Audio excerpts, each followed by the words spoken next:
Bismillahirrahmanirrahim. Assalamualaikum warahmatullahi wabarakatuh.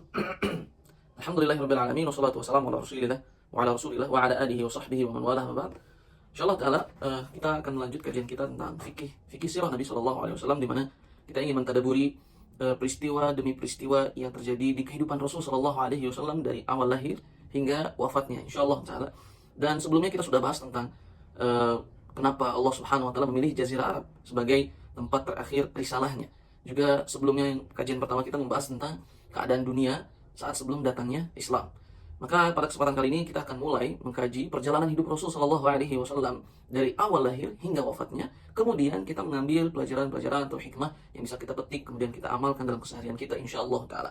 Dan pembahasan fikih sirah ini kita akan menggunakan dengan kitab ini, yaitu Hari-hari Indah Bersama Rasul Shallallahu Alaihi Wasallam, yang ditulis oleh saya sendiri.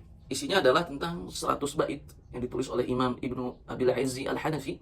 100 bait menceritakan tentang perjalanan hidup Rasul sallallahu alaihi wasallam dari awal lahir hingga wafat.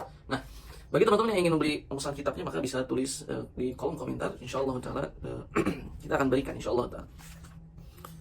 Bait yang pertama, Alhamdulillahil qadiril bari, thumma salatuhu 'alal mukhtari. Berkata Imam Ibnu Abil Izzi rahimahullahu taala, segala puji hanya milik Allah Subhanahu wa taala yang maha mampu melakukan apapun, Al-Bari, yang maha menciptakan sesuatu dari ketidakadaannya. Tsumma salatuhu, kemudian semoga Allah Subhanahu wa taala memberikan salawatnya alal mukhtari, pada orang yang terpilih. Nah, penjelasannya adalah pertama, penulis memulai penulisan kitabnya ini, Imam Ibnu Abil Izzi Al-Hanafi rahimahullahu taala, memulai dengan memuji Allah Subhanahu wa taala. Nah, maka memang ini adab kita, bahkan adab Islam mengajari kita untuk tidak melakukan sesuatu sebelum kita mengucapkan atau menyebut nama Allah Subhanahu wa taala, baik dengan bismillah atau dengan memuji Allah Subhanahu wa taala alhamdulillah. Karena dalam sebuah hadis bahwasanya siapa yang tidak membaca basmalah di suatu amalannya, maka amalannya itu terputus dari keberkahan, terputus dari bantuan Allah Subhanahu wa taala dan seterusnya. Walaupun memang para ulama membahas tentang hadis ini sahih atau tidaknya, tapi banyak para ulama yang mendukung tentang makna yang sahih dari hadis itu. Sehingga hukum asalnya kita ingin melakukan suatu apapun, makan, ucapan bismillah, dan di akhir kita tutup dengan hamdalah, dan semuanya dilakukan dengan mengucapkan basmalah. Kemudian semoga Allah bersolawat, memberikan solawatnya kepada Al-Mukhtar. Al-Mukhtar orang yang dipilih. Solawat Allah, arti solawat Allah kepada seorang hambanya adalah pujian Allah Subhanahu wa taala terhadap hamba itu di hadapan para penduduk langit, dari malaikat, hamba-hamba Allah Subhanahu wa taala lainnya, yang malaikat ini tidak diciptakan oleh Allah Subhanahu wa taala kecuali hanya untuk beribadah kepada Allah Subhanahu wa taala. Jadi artinya kita berdoa semoga Allah memberikan sholawat, artinya pujian, semoga Allah senantiasa memuji kepada siapa? Al-Mukhtar, orang yang dipilih. Dan orang yang dipilih sini adalah Nabi kita, Nabi Muhammadin sallallahu alaihi wasallam. Dalam sebuah hadis teman-teman yang diriwayatkan oleh Imam Muslim, bahwa Nabi sallallahu alaihi wasallam bersabda, "Innallaha astafa Kinanatan min Bani Ismail." Sungguhnya Allah Subhanahu wa taala memilih Kinanah, kabilah Kinanah, keturunan Kinanah dari keturunannya Bani Ismail. Ismail alaihissalam memiliki keturunan, maka yang Allah pilih dari semua keturunan yang ada itu adalah Kinanah. Kemudian Allah memilih dari Kinanah ini adalah keturunannya itu Quraisy. Kemudian Allah pilih dari Quraisy yaitu Bani Hashim. Anak keturunannya Hashim, Bani Hashim. Dan Allah pilih dari Bani Hashim yaitu Nabi Muhammad sallallahu alaihi wasallam. Dari Nabi Ismail memiliki banyak keturunan. Yang Allah pilih adalah Kinanah. Dan Kinanah memiliki banyak keturunan. Yang Allah pilih adalah Quraisy, orang julukan Quraisy. Kemudian dari Quraisy ini memiliki keturunan yang banyak. Kemudian Allah pilih dari keturunan yang ada itu Bani Hashim, orang terbaiknya. Kemudian dari Bani Hashim memiliki keturunan sangat banyak gitu. Dan ternyata yang dipilih oleh Allah Subhanahu wa taala adalah Nabi Muhammad sallallahu alaihi wasallam.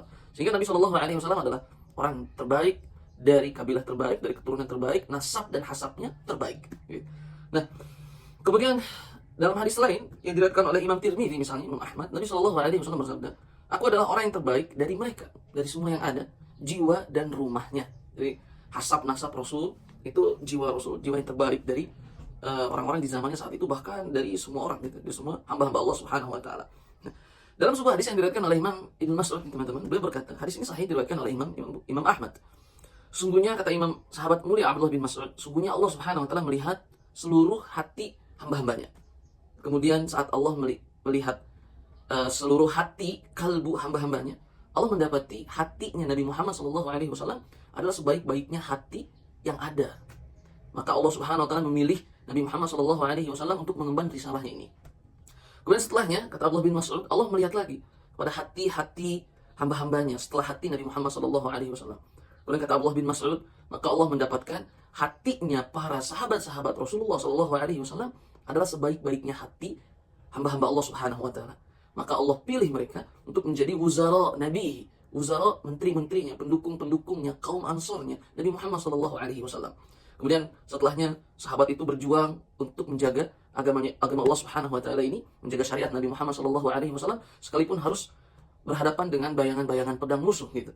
Apa yang mereka lihat benar baik, maka di sisi Allah pun baik. Apa yang mereka lihat itu buruk, maka di sisi Allah Subhanahu wa taala pun buruk. Nah, jadi itu bait yang pertama teman-teman.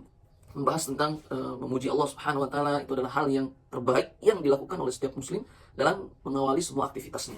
Kemudian yang kedua, membahas tentang arti sholawat Allah. Semoga Allah memberikan sholawat kepada Nabi Muhammad SAW. Apa artinya? Yaitu adalah semoga Allah senantiasa memuji Nabi Muhammad SAW di hadapan penduduk-penduduk langit, di hadapan orang-orang hamba-hamba Allah Subhanahu wa taala yang Allah hadirkan di sekitarnya di antara malaikat-malaikat Allah Subhanahu wa taala.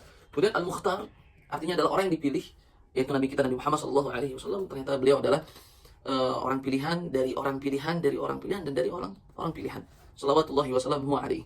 Nah, faedahnya teman-teman, sebelum kesana kita di sini ada pembahasan tentang kenapa nama Nabi Muhammad SAW disebutnya Muhammad gitu. Kenapa nama Muhammad ini?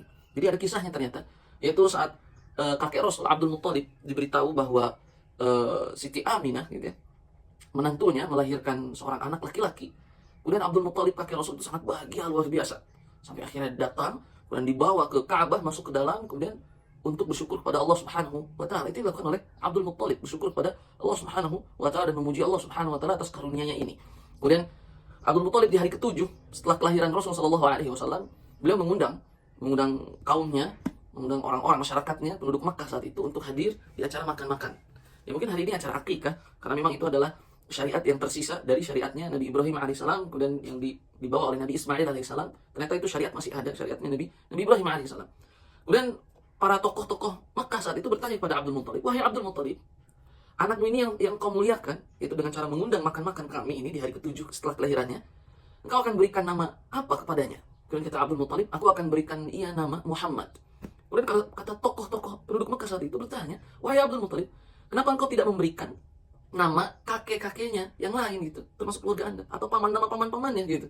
Kalau engkau memuliakan anakmu ini, biasanya kita memberikan namanya yaitu dengan kakek-kakek kita yang memiliki kemuliaan, keutamaan, dan seterusnya. Lantas, kenapa engkau memberikan nama Muhammad gitu? Kemudian kata Abdul Muttalib, teman-teman, beliau berkata, Muhammad itu artinya adalah orang yang senantiasa dipuji. Karena aku ingin Allah Subhanahu wa taala senantiasa memuji anak ini, dan begitu juga penduduk langit memuji anak ini gitu. Maksudnya apa? Lihat ucapannya Abdul Muttalib, beliau mengatakan, aku ingin agar Allah memujinya dari langit dan ia pun dipuji oleh makhluknya di bumi. Itu teman-teman. Nah, jadi itu tentang kisah kenapa pada akhirnya Nabi Muhammad SAW diberikan nama Muhammad oleh kakeknya, yaitu Abdul Muttalib, agar dipuji oleh Allah Subhanahu wa taala dan dipuji oleh hamba-hambanya di muka bumi ini gitu. Nah, ada beberapa faedah yang bisa kita petik teman-teman fikih sirahnya. Pertama, memulailah sesuatu dengan mengucapkan basmalah, karena dengan basmalah itu teman-teman akan dibantu, akan dibarokahi segala perbuatannya dan seterusnya, dan akan dijauhkan dari hal-hal yang tidak dihalalkan oleh syariat Islam. Yang kedua, berikanlah nama terbaik untuk putra-putri yang Allah Subhanahu wa taala titipkan kepada teman-teman semua. Jika Allah memberikan karunia kepada teman-teman nama terbaik, seorang anak, putra atau putri, maka berikanlah nama yang baik, yang bagus, dan memiliki arti yang bagus juga. Gitu. Karena ada kisahnya teman-teman, di mana Umar bin Khattab radhiyallahu taala anhu datang, ada seorang ayah datang pada Umar bin Khattab mengadukan tentang durhakanya anaknya kepada bapak ini gitu. Kemudian kata Umar, tolong bawakan anakmu gitu. Sampai akhirnya anak itu dihadapkan di hadapan Umar bin Khattab. Umar bertanya, wahai anak, apakah benar yang diucapkan ayahmu ini tentangmu, yaitu engkau membangkang, engkau durhaka kepada ayahmu dan seterusnya. Kemudian kata anaknya itu, wahai Amirul Mukminin, apa sih hak anak yang ada pada orang tua, yang harus ditunaikan oleh orang tua gitu kepada anak? Kata Umar, ada 3. Apa itu wahai Amirul Mukminin? Yang pertama, dipilihkan ibu yang bisa mendidiknya. Kemudian yang kedua, diberikan nama yang baik untuknya. Yang ketiga, diajarkan Qur'anul Karim oleh ayahnya. Lantas apa jawaban anak itu? Wahai Amirul Mukminin, demi Allah, tidak ada satupun dari 3 hak anak yang telah engkau sebutkan tadi yang telah ditunaikan ayahku kepadaku. Ayahku tidak memilih untukku ibu yang bisa mendidikku. Ayahku tidak memberikan nama yang baik untukku. Dan ayahku juga ini tidak mengajarkan Al-Quran kepadaku. Tiba-tiba apa yang terjadi? Umar langsung marah. Umar langsung memandang pada ayahnya ini. Umar berkata, demi Allah, sungguh engkau telah durhaka terlebih dahulu kepada anakmu sebelum anakmu ini durhaka kepadamu. Subhanallah. Maka tema memberikan nama terbaik itu harus ada artinya, maknanya. Karena ternyata anak itu akan mendapatkan bagian dari namanya. Sehingga itu mempermudah orang tua untuk mendidik dan mengarahkan putra-putrinya. Nah, kemudian untuk menjadi pemimpin teman-teman, untuk menjadi pemimpin, untuk menjadi guru, untuk menjadi orang yang bisa menyampaikan kebaikan kepada masyarakatnya, untuk menjadi orang yang bisa meluruskan hal-hal yang salah pada masyarakatnya, itu butuh tema hati yang baik. Dia harus selesai dulu hatinya dari kotoran, sifat-sifat kotor hati, dengki, iri, kemudian sombong, kemudian apalagi teman-teman, benci, memusuhi orang, tidak senang dengan kenikmatan orang lain dan seterusnya. Dia harus selesai terlebih dahulu. Kemudian dia juga harus menjadi orang terbaik di rumahnya, harus menjadi orang terbaik di rumahnya untuk anak-anak dan istri-istrinya. Gitu. Karena Rasulullah SAW lahir dalam keadaan jiwa yang paling baik, hati yang paling baik, kemudian orang terbaik di rumahnya juga. Gitu. Maka ini harus bagaimana harus diselesaikan bagi setiap pribadi individu Muslim agar saat ia terjun ke masyarakat untuk memberikan yang terbaik, maka ia akan mendapatkan hasil seperti hasil Nabi Muhammad SAW. Dan ini juga seruan kepada semua kaum laki-laki untuk menjadi orang terbaik di rumah tangganya. Nabi SAW bersabda, khairukum khairukum li ahlikum wa ana khairukum li ahli. Sebaik-baiknya kalian adalah orang yang terbaik untuk anak dan istrinya, gitu, untuk keluarganya. Dan aku adalah orang terbaik di antara kalian, dan aku orang terbaik untuk keluargaku. Gitu. Nah, kemudian yang terakhir, ada ternyata hukum tidak boleh kita mencela Arab. Gitu. Nah, lihat nih dalam sebuah hadis bahwasanya mencintai Arab adalah sebagian dari keimanan dan membenci Arab adalah sebagian dari kemunafikan. Hadis ini teman-teman, hadisnya walaupun hadisnya dhaif, hadis ini lemah, tapi para ulama mengambil maknanya, makna yang sahih. Jadi jangan sampai kita mencela secara umum bangsa Arab. Arab kita sebut jenggotnya seperti apa dan lain-lain sebagainya lah gitu. Tidak boleh itu. Khawatir kita jatuh mencela Nabi Muhammad SAW yang memang datangnya dari bangsa Arab. Itu yang dikhawatirkan. Maka teman-teman, jagalah lisan kita untuk tidak mencela bangsa Arab gitu. Tidak mencela secara umum bangsa Arab gitu. Tapi tetap yang salah kita harus salahkan gitu. Yang benar harus kita benarkan. Tapi jangan sampai salahnya seorang di antara mereka membuat kita langsung mencela bangsa Arab seluruhnya gitu. Tidak boleh. Karena khawatir kita menjadi mencela Rasul SAW karena beliau datangnya dari bangsa Arab. Nah, mungkin itu dulu yang kita sampaikan pada kesempatan kali ini, satu bait. Semoga Allah Subhanahu wa taala memberikan ilmu yang bermanfaat kepada kita, memberikan keistiqomahan dan menambahkan rasa cinta kita kepada Allah Subhanahu wa taala dan Rasulnya. Wallahu taala a'lam wa a'lam wa akhiru da'wana alhamdulillahi rabbil alamin wa sallallahu ala nabiyyina Muhammadin wa ala alihi wa sahbihi wa sallam. Tsumma assalamu alaikum warahmatullahi wabarakatuh.